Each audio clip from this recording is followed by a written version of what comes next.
the quality of our life, which we know from Harvard's 75-year study, that the quality of our life is based on the quality of our relationships, then finding great culture in our relationships is such a key need. I was exposed to the fascinating cultures of monks' lives when I lived as a monk for 3 years, and I gained so much from that culture that I adopted and I brought into my work.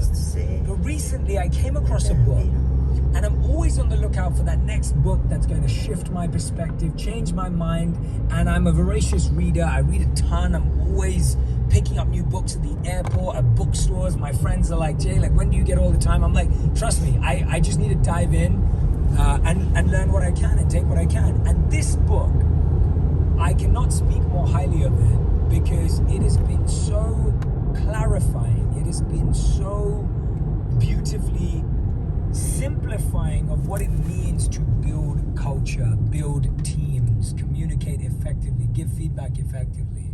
And so today's guest is the author of my current favorite book, which is called The Culture Code.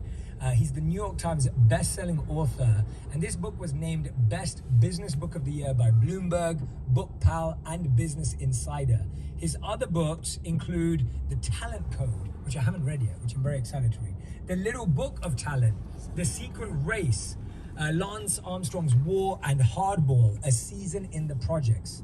He has served as an advisor to many high-performing organizations, including the Navy SEALs, Microsoft, Google, and the Cleveland Guardians.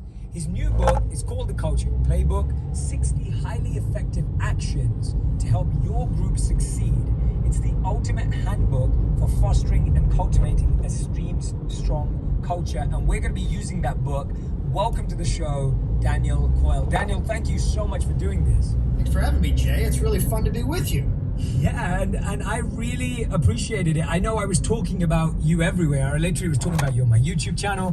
I was talking about you on my Instagram. And so when your team reached out and they said, hey, does Jay want to speak to Daniel? I was like, I mean, I don't think there's anyone I want to speak to more right now. So today is basically my opportunity to, for free, which you usually get paid a lot for free, ask you questions about your expertise that I can apply inside my company and organization with my team members.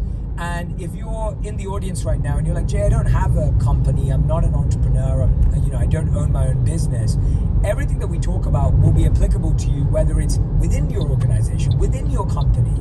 It even applies, in my opinion, to your family. It genuinely applies to your friends and the people that you connect with. So what I'm learning from Daniel and his book is not just the culture code for businesses, but it's a culture code for life. And I want you to see it that way as well. So would you agree with that, Daniel? I wanted to ask you that question straight off the bat. Like, I've been using your advice in my personal life as much as my professional life. I appreciate that. No, I have too. Actually, writing the book was not any different. We go into it with these ideas about what culture is and how culture is built. Normally think culture is sort of like the personality of a group. Like, it's just sort of who they are. Like, Disney is Disney and your culture of your group is you. And when you sort of look beneath that, what you find is that it's much more like a sport. It's much more like a skill. It's much more like these sort of certain actions. It's not about who you are. It's about what you do. It's about your behaviors. And there's this like language of behaviors that helps people connect, that helps people open up, that helps people figure out where they want to go together. And it does feel kind of like a discovery. I have to say, I still feel like I'm discovering new things about this, even after having written about it for so long. I love that. Let's define culture for anyone who's listening. And like you said, like today we think of culture like music or fashion, and we think of culturally relevant things, but we also think about culture, as you do talk about, as within a team, within a company, within a family, within an organization. What are the key tenets that define a culture? And please define culture for us as well as that.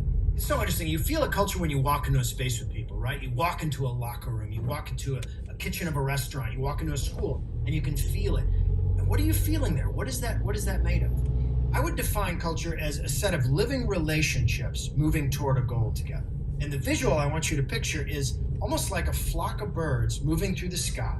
Like they're connected, they're going around obstacles and they're moving somewhere together. And for that to happen, there have to be these three behaviors happening. There has to be behavior of connection, like we're in, right? We're not spinning off and taking off, we're staying together. We're sharing information so we can be kind of aware of each other, and we're open and transparent about that. And we're also know where we're headed. We like have something in the windshield that says, this is where we're headed, this is where we're not headed. So culture's not like this sort of just this vibe. We always talk about chemistry and magic of groups, right?